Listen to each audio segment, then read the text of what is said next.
ویسے rules of procedure and conduct of business in National Assembly 2007 یہ role 31 کہتا ہے کہ آپ پڑھی لکھی ہوئی اسپیچ نہیں کر تو سکتے. اجازت آپ دے دیں. آپ تو ختم ہو گئی ہے اسپیکر صاحب, اگر آپ تو ختم ہو گئی ہے. ویسے میں آپ کی معلومات کے لیے کہ آپ کو پتہ ہونا چاہیے کہ رول 31 سب رول 2 کہتا ہے کہ expect with the permission of the speaker a member may not read his speech but may refresh his memory by reference to his notes. تو یہ آپ کی معلومات اب میں پوچھ رہی ہوں نا, اب بتا دیں جی پلیز. جی چل اب اینڈ آ گیا, آپ نے پوری اس کے بعد بولا. اچھا پہلے بول دیتے ان کا مطلب.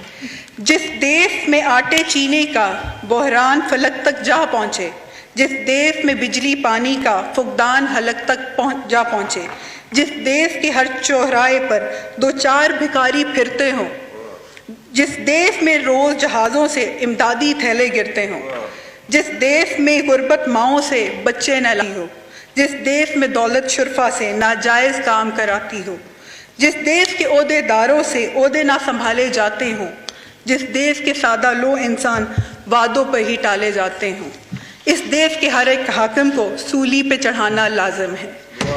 جناب اسپیکر, آخر میں اتنا ہی کہوں گی کہ گزشتہ 3 سال میں حکمران طبقے کی کارکردگی دیکھ کے ایک چیز ثابت ہو گئی کہ یہ لوگ سر سے پاؤں تک ایک سلیکٹڈ جھوٹا مجسمہ ہے.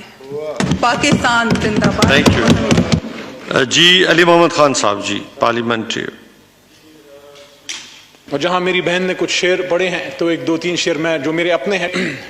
تنقید بھی ہوتی ہے لیکن امید بھی دینی چاہیے, اور امید کیا ہے وہ یہ ہے کہ ہاں آج پھر جینے کو من کرتا ہے, کچھ کرنے کو من کرتا ہے. ہاں آج پھر جینے کو من کرتا ہے, کچھ کرنے کو من کرتا ہے. وہ زلف کی گھنی چھاؤں, وہ آنچل کا لہرانا, پھر تھوڑا سا مسکا کے پھر آنکھ کا چرانا. پر ظلم کے اندھے ساحل میں بدحالی کے اس عالم میں, پر ظلم کے اندھے ساحل میں بدحالی کے اس عالم میں کچھ کرنے کو من کرتا ہے. کاش میں لوٹا پاؤں ان ننھے ننھے ہاتھوں کو, کاش میں لوٹا پاؤں ان ننھے ننھے ہاتھوں کو, وہ قلم کا پکڑنا اور مٹی کا کھلونا. ہاں میں کچھ کمزور سہی, ہاں میں کچھ لاچار سہی, ہاں میں کچھ کمزور سہی, ہاں میں کچھ لاچار سہی, پر دل تو میرا زندہ ہے اور کچھ کرنے کو من کرتا ہے. پاکستان زندہ باد, عمران خان پائندہ باد. انشاءاللہ 2023 میں ایک بار پھر انصاف سرکار.